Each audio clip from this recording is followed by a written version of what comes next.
Untuk metodologinya, karena sebagian besar negara di Asia Tenggara adalah negara berkembang, pengelolaan MSW atau Municipal Solid Waste tidak berkembang dengan baik. Sementara itu, sektor limbah dalam tahap pengembangan. Akibatnya ada beberapa kesulitan dalam menemukan data terbaru karena sebagian besar data ini tidak dapat diakses. Oleh karena itu, data yang terkait dengan studi dikumpulkan sampai batas yang layak dari berbagai macam penelitian dan laporan, misalnya oleh Bank Dunia, Program Lingkungan PBB, Badan Energi Internasional, dan lainnya. Kemudian studi ini menganalisis dan mengevaluasi data tentang sumber daya limbah, pengolahan limbah saat ini, dan pemanfaatan limbah menjadi energi di negara Asia Tenggara untuk menyoroti perbandingan sistem pengelolaan MSW dan status proses limbah menjadi energi di antara negara-negara.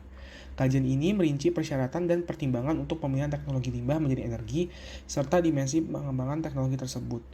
Selain itu, 4 aspek utama teknis seperti keuangan, lingkungan, serta sosial dan politik mengenai tantangan dan peluang pengembangan teknologi limbah menjadi energi. Akhirnya, penelitian ini memberikan saran untuk pemilihan teknologi limbah menjadi energi di wilayah tersebut.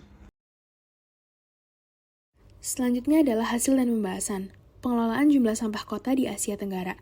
Karakteristik sampah itu bergantung pada pertumbuhan penduduk, laju urbanisasi, tingkat industrialisasi, tingkat pendapatan, kebiasaan konsumsi, iklim lokal, dan kebijakan ekonomi. Komposisi sampah terbesar di Asia Tenggara itu terdiri dari 51% sampah organik, 12,9% sampah kertas, 7,2% sampah plastik, 4% sampah kaca, 3,3% sampah logam, dan 19,6% sampah lainnya.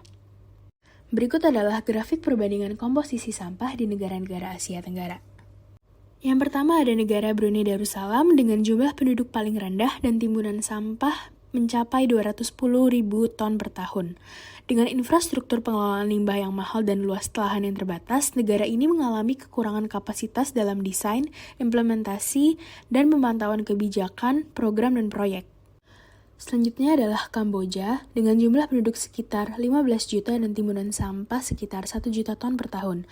Meskipun kurangnya kebijakan dan program yang menangani pengurangan sampah secara signifikan, negara ini sedang mempersiapkan strategi pengelolaan sampah terpadu untuk pengembangan sektor pengelolaan sampah di masa depan. Berikutnya adalah Laos dengan jumlah penduduk sekitar 6 juta dan timbunan sampah paling sedikit yaitu 77.000 ton per tahun. Sistem pengelolaan sampah di negara ini memiliki pedoman kota yang ramah lingkungan yang disusun dengan baik. Namun negara ini masih kekurangan kebijakan, program, peralat, dan teknologi yang komprehensif untuk pengelolaan sampah.